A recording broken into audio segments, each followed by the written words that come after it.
Esses dias eu fui assistir Pecadores sem saber nada sobre esse filme. Eu não li sinopse, eu não vi trailer e a única coisa que eu sabia é que a Hailey Steinfeld cuspia na boca do Michael B. Jordan. Mas não foi por causa disso que eu assisti, não. E no começo eu tava achando que era um drama histórico dos anos 30 no sul dos Estados Unidos. Uma época muito difícil, caracterizada por pobreza, segregação racial, a KKK, o surgimento do blues. Nos primeiros 40 minutos, tava sendo um ótimo drama histórico. Até que, do absoluto nada, aparece um vampiro no sol escaldante do Mississippi. Tipo o Edward vindo pro Rio de Janeiro. Eu levei um puta susto, eu não sabia que era um filme de vampiro. Demora uns 40 minutos pra aparecer um vampiro. Mas a minha reclamação é que os vampiros desse filme são muito patéticos. Os vampiros do Crepúsculo dão muito mais medo que esses caras aí. E aí eu fiquei meio dividido, porque por um lado eu gostei muito do filme, tirando toda a parte que envolve vampiro. Mas vamos com calma e analisar isso tudo agora. A história se passa em 1932 em Clarksdale, no Mississippi, ou o berço do blues. E nessa época o país passava pela Grande Depressão, como se a depressão normal já não fosse ruim o suficiente. Em algum momento da história teve a grande também. Acompanhamos a história do Samuel, ou Sammy para os mais íntimos. Ele é filho do pastor e sonha em ser músico, contrariando as expectativas do pai, que quer que ele também seja pastor. E pra piorar, o Sammy quer tocar blues, que na época era considerado música do demônio. E tudo que é muito diferente da sua época já foi considerado do demônio. O blues, o rock, tatuagem, piercing e agora labubus.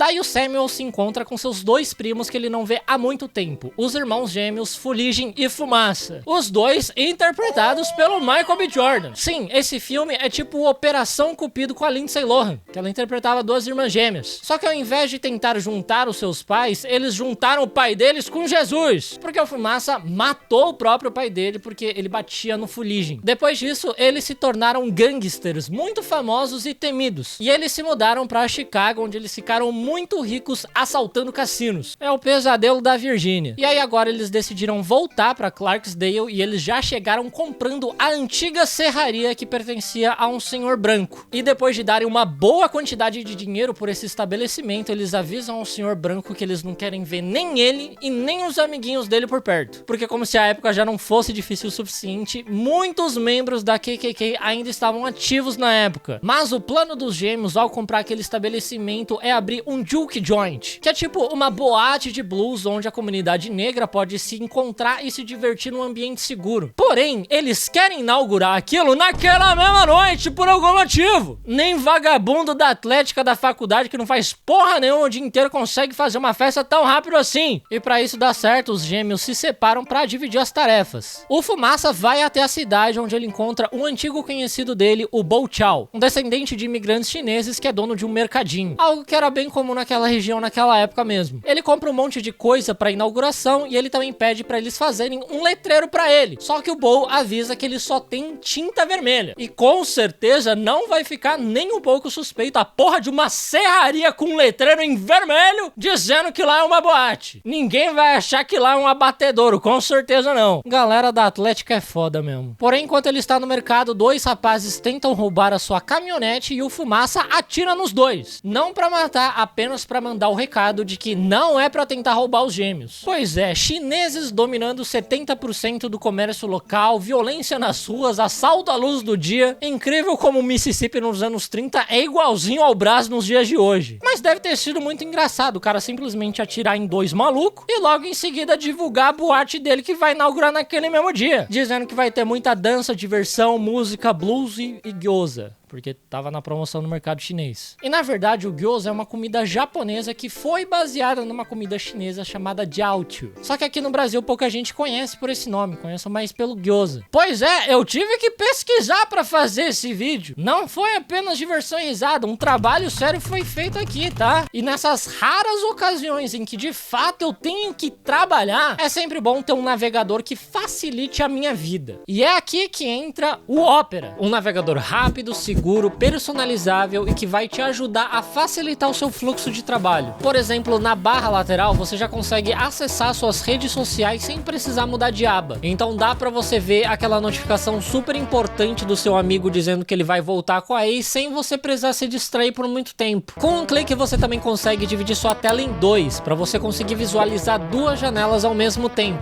Muito bom para quando você precisa consultar uma pesquisa ou para você que só consegue se concentrar se estiver assistindo um vídeo de alguém fatiando um sabonete do lado. E claro, para te dar aquela inspiração, você também pode escutar a música diretamente ali na sua barra lateral. Não só isso, como se você baixar o Opera agora e se você nunca foi usuário Premium do Spotify, você vai ganhar acesso ao Premium por 3 meses grátis. É muito bom, eu não consigo mais trabalhar sem escutar música. E na barra lateral também tem a Aria, a inteligência artificial gratuita do Opera que pode te ajudar na sua pesquisa. É muito bom quando você precisa tirar uma dúvida bem rápido. Então aproveita, confere o link aqui na descrição ou no comentário fixado para você baixar gratuitamente o Opera. E aproveitar Spotify Premium de graça. O verdadeiro pecado é deixar essa oportunidade passar, hein? Não deixa de conferir. Agora voltando pro vídeo, o Fumaça também reencontra sua ex-mulher, a Anne, que mora mais afastada num bosque e tem uma lojinha bem humilde. E ele fica bem bravo com ela porque ela fica aceitando créditos de plantação como pagamento, que é tipo uma moeda local que só funciona ali entre os trabalhadores das plantações. E ele acha que ela tem que começar a aceitar dinheiro de verdade, dólar. Eu acho que o equivalente de hoje seria você topar fazer um trabalho pra alguém que vai te pagar com divulgação pra todos os 33 seguidores que ele tem. Enquanto isso, o Fuligem e o Samuka vão até a estação de trem pra contratar um músico lendário do blues, o Delta Slim, pra tocar piano na boate deles. No começo ele recusa porque ele já toca em outra boate há mais de 10 anos, mas assim que o Fuligem oferece uma cerveja irlandesa pra ele, ele muda de ideia na hora, porque ele é um idoso alcoólatra. Talvez ele morra nessa noite. E no caminho de volta, eles passam pelas plantações e contratam o Brody Milho, um trabalhador rural que vai ser o segurança da balada. Só que eles não dão nenhuma arma pro Brody Milho, ele vai defender eles como? Com os punhos só? O Fumaça atirou em 2 caras no meio da rua à luz do dia. Vocês não têm medo de uma retaliação, não? Um pouco longe dali, um homem irlandês com a pele toda queimada bate na porta da casa de um casal da KKK. E eu sei que eles são da KKK porque a roupinha branca deles tá logo ali na entrada. Eles nem escondem, tá ali na frente pra todo mundo ver. Como se fosse um pôster da Sabrina Carpenter num quarto de um adolescente LGBT. Pelo visto, na época eles nem escondiam tanto assim que eles eram da KKK. Mas esse homem todo ferido pede ajuda daquele casal da KKK porque ele diz que a tribo dos Choctaw tá tentando matar ele. E um fato curioso é que a tribo dos Choctaw tem uma relação bem amistosa com os irlandeses. Não tem por que eles estarem querendo matar ele. O casal decide abrigar esse homem porque ele oferece dinheiro pra ele, na verdade como se a KKK precisasse de incentivo monetário pra odiar outro grupo étnico. E mais tarde os Choctaw passam por ali e perguntam se eles não viram um homem suspeito, e ainda alertam que ele é bastante perigoso. Mas a mulher da KKK diz que ela não viu nada. Só que quando ela se vira pra avisar ao irlandês que os nativos já foram embora, ela se depara com ele com a boca toda ensanguentada, e no chão está o seu marido morto também, banhado de sangue. E foi aqui que eu levei um puta susto, porque eu não sabia que era um filme de vampiro. E deve ter sido exatamente assim que a lerda da Bella Swan se sentiu ao levar uma eternidade pra descobrir que ela tava num filme de vampiro. O maluco pálido igual uma parede, ela, nossa, que será que ele é? Agora eu sei como é ser um idiota igual ela. É foda que como se já não bastasse a Grande Depressão, a KKK, os caras da Atlética, agora tem vampiro, e vampiro da KKK. Um monte de bissexual só veio ver o filme por causa da cena quente entre o Michael B. Jordan e a Hailee Steinfeld. Eles não estavam preparados para sofrer tanto. Anoitece, o nosso Clube do Blues abre as portas para as dezenas de convidados que vêm chegando aos poucos. E 2 convidadas muito especiais agitam a noite. A primeira delas, chamada Perline, é uma moça que o Samuel conheceu na estação de trem. Ela é uma mulher casada e mesmo assim ele convidou ela e ficou flertando com ela a noite inteira. Não só isso, né? Como ele também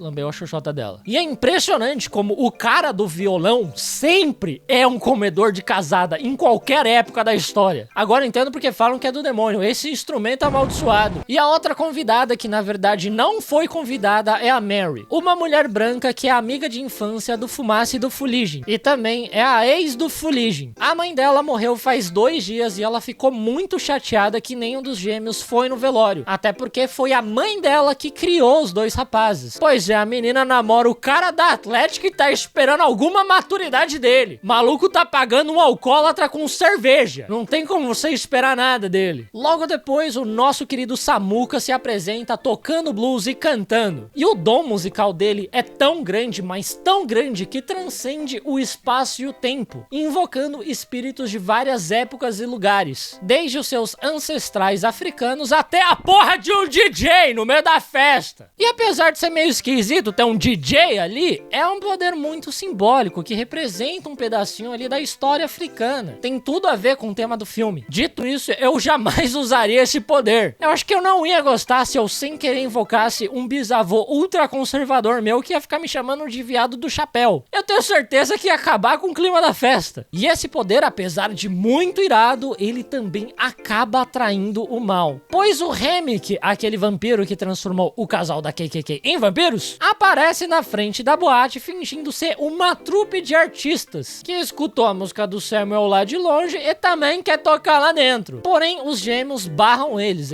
acham eles meio sus. Afinal de contas, tem muito membro da KKK ativo naquela região ainda. E mesmo que eles não sejam racistas, eles ainda são de um grupo muito odiado, os músicos. Mas logo depois que eles vão embora, o Fuligin conta pra Mary que eles já estão tomando prejuízo com a boate, porque eles estão aceitando como pagamento créditos de plantação, que é uma moeda que só funciona ali com trabalhadores da plantação. É tipo o Clube Penguin. Então a projeção é que eles venham à falência dentro de 2 meses. E é exatamente esse o tipo de competência que você espera da galera da Atlética. A Mary então decide ir lá fora ver se aqueles 3 artistas brancos têm dinheiro pra gastar lá dentro. E o Remick mostra que ele tem bastante moeda antiga de ouro, como se fosse uma taverna medieval lá. Quer dizer, já é melhor do que o dinheiro do banco imobiliário, mas ainda assim, né, cara? Mas a Mary também acha eles muito esquisitos e decide ir embora. Antes que ela pudesse fazer isso, porém, o Remick morde ela e transforma ela numa vampira. Depois ela entra novamente na boate com a autorização do Broa de Milho, porque vampiro tem esse lance de que eles não podem entrar num lugar sem autorização. E aí lá dentro ela vai lá e seduz o Fuligin, o que não é uma tarefa muito difícil. Eles entram no quartinho e de tanta sede de sangue, ela começa a babar, tal qual um pug vendo uma coxa de frango. Mas o Fuligin, em toda a sua inocência, pensa que é apenas muito tesão. E é óbvio que o cara da Atlética vai pensar que todo mundo morre de tesão por ele, né? O Fumaça entra no quarto e flagra ela devorando o Fuligin, e se ele já não tivesse morto, o irmão dele nunca mais ia deixar ele namorar uma menina branca. Imediatamente o Fumaça enche a garota de bala, mas ela sobrevive e sai correndo dali, dizendo que eles vão matar todo mundo. Eu só não sei porque que ela simplesmente já não mata todo mundo agora. Não tem nada impedindo ela de fazer isso. Aliás, na verdade, eu não sei porque que ela não entrou na balada e deu autorização pros outros vampiros entrarem também, que aí eles já matavam todo mundo, né? Mas quem sou eu pra dar alguma sugestão, né? Cara, esses vampiros, eles realmente são muito burros. Nessa hora, eles mandam todo mundo embora da festa, mas alguns convidados e funcionários ainda ficam. Que é o certo a se fazer, né? Lá fora é que tá o perigo, dentro que é seguro. Se tá chovendo pica lá fora, você não vai sair com o cu pra cima. Daí a Grace, que é a esposa do Bo, diz pra eles irem embora também, porque eles têm uma filha em casa esperando eles. E aí o Bo também vai lá pra fora pra pegar as coisas dele, pegar o carro exatamente onde tá o perigo. A verdadeira grande depressão é o que tá me dando vendo essa galera se entregando de bandeja pros vampiros. Após lamentar muito a morte de seu irmão, o Fumaça vai até a entrada da boate, onde o Broa de Milho tá pedindo autorização pra entrar. E eles acham muito esquisito, porque ele ficou a noite inteira entrando e saindo sem nunca precisar pedir autorização, porque ele tá precisando agora. E quando o Fumaça se aproxima do Broa de Milho, o desgraçado tenta morder ele, o que não é muito Broa de Milho da parte dele. Um cara que chama Broa de Milho, você vai imaginar que ele é vegan. Por sorte, o Fumaça é mais rápido e consegue escapar dando um tiro na cabeça do Broa de Milho. E novamente, o tiro não mata. Em seguida, o quarto onde eles trancaram o Fuligem começa a fazer barulho. E é o próprio Fuligem que despertou como vampiro pedindo pra alguém tirar ele dali. Tal qual o HB20 do seu pai, implorando pra você tirar ele ali da garagem, dar uma voltinha nele depois de tomar 5 latinhas de Skol. Uma proposta bem tentadora. O Fuligem arromba a porta, mas antes que ele pudesse machucar qualquer pessoa, a Anne joga alho em conserva nele, queimando sua pele. E ele foge de lá. A Anne, que agora tem a certeza de que eles estão lidando com vampiros, fala pra eles pegarem alho, estacas de madeira, prata e água benta. Como se alguém andasse com água benta dentro da bolsa do lado do celular e do Carmed de maçã do amor. Em seguida, eles encontram um Bo ali na entrada pedindo pra entrar. Ele também já virou um vampiro e o Hammock diz que agora ele tem acesso a todas as memórias do Bo. E caso eles não deixem eles entrarem, eles vão matar a filha do Bo e da Grace. E o vampirismo nesse filme, ele é diferente. Ele meio que cria uma mente coletiva, em que todos os vampiros querem a mesma coisa. Eles querem ampliar a comunidade vampiresca deles. O que por si só é um plano bem burro, né? Porque uma hora vai acabar o alimento. E vampiro normalmente é bem seletivo com quem ele transforma em vampiro. Eles são bem territoriais. Mas nesse filme, todo mundo vira um NPC sem vontade própria depois de ser transformado em vampiro. É isso que acontecia nessa época antes de existir servidor do Discord. Você tinha que pessoalmente buscar uma galera pra poder cometer crime com você. Porém, o Hammock quer uma outra coisa também. Ele quer o poder do Samuel, porque ele quer invocar o espírito dos ancestrais irlandeses dele. Na verdade, eu tenho certeza que ele quer invocar um espírito do futuro da linhagem dele, o Ed Sheeran, pra tocar no casamento da cunhada dele. E o Hammock também diz que é melhor todo mundo virar vampiro logo, porque o antigo dono que vendeu a serraria pra eles é um dos chefões da KKK. Aquele cara daquele casal que ele transformou no começo do filme, ele é sobrinho do chefão da KKK. E eles já estavam planejando atacar a boate. Mas é agora que o Fumaça não vai querer ser vampiro mesmo, né? Você acabou de admitir que um dos membros da KKK é um vampiro aliado de vocês. Daí eles fecham a porta na cara deles e os vampiros ficam lá fora tristinho, tocando música, esperandinho eles convidarem eles pra entrar. É bastante patético. Mas lá dentro da boate eles também estão abalados. Principalmente a Grace, que teve a sua filha ameaçada. E aí essa vagabunda impaciente, ansiosa, grita pros vampiros entrarem, que ela vai matar todo mundo. A filha da puta nem esperou o Samuel tocar uma musiquinha, invocar um Mike Tyson, um Muhammad Ali, pra ajudar na luta contra os vampiros, não. Deixa o bardo da party fazer o trabalho dele. E aí os vampiros começam a entrar e viram um verdadeiro banho de sangue. Eles conseguem matar alguns vampiros, mas nesse processo a Anne é transformada pelo Fuligem. E o Fumaça vai lá e mata ela como ele havia prometido pra ela. Nisso, o Fuligem e a Mary ficam putos, porque o plano deles era transformar a Anne e o Fumaça em vampiros e todo mundo viver feliz pra sempre sendo vampiro. E realmente eu imagino que é o sonho do cara da Atlética ser jovem pra sempre, né? Não vai ficar esquisito quando ele já tiver com 40, 50 anos e continuar indo pra cervejada e calorada. Daí a burra da Grace também morre e o Delta Slim também morre porque ele fica pra trás pra ser o sacrifício heróico. Ou ele só não consegue fugir porque ele tá muito alcoolizado, provavelmente isso. A Perline também morre pra proteger o Samuka e eu nunca vi uma lambida na xereca tão boa assim que ela decidiu morrer pra salvar o cara. Nem conhece o maluco direito. E o Fumaça também fica pra trás pra lutar contra o Fuligem enquanto o Samuel escapa de lá. Você tá vendo que tá todo mundo protegendo o Samuel a qualquer custo, né? Isso representa o quanto eles não querem que o Hammock invoque o Ed Sheeran. Se você parar pra pensar, o Ed Sheeran é o verdadeiro vilão desse filme. No começo você acha, a KKK vai ser o grande vilão. Não, é o Ed Sheeran. Daí o Hammock pega o Samuel tentando escapar, mas o garoto consegue acertar o violão na cabeça dele. E o instrumento tem uma parte de prata que fica fincada na cabeça do Hammock. E pra finalizar o serviço, o Fumaça aparece e atravessa uma estaca de madeira no peito dele. Logo em seguida, os primeiros raios de sol começam a surgir no horizonte e todos os vampiros queimam. Pois é, a Grace só precisava ter esperado mais uns 5 minutos que o dia ia começar a amanhecer. A filha dela não ia morrer. Agora espero que ela morra também, só de raiva. Espero que o Ed Sheeran mate ela.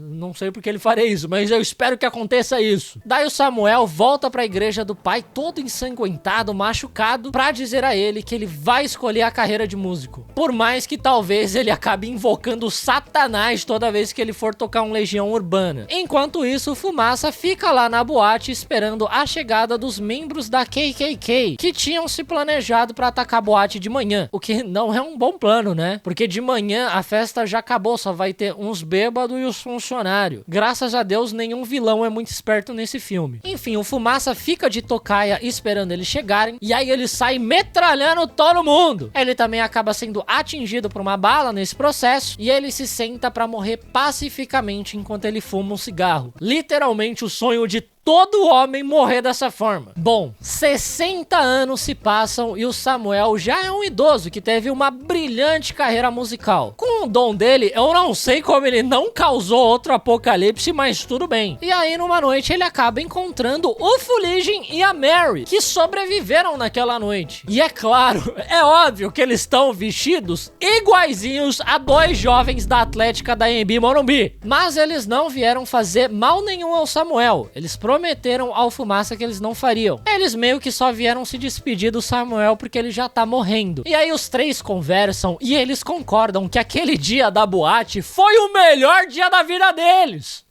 Tirando toda a matança. Cara, a memória deles deve estar bem distorcida pra eles acharem que esse foi o melhor dia da vida deles, né? E infelizmente, esse pode ser um dos sintomas de uma depressão. Talvez até uma grande depressão.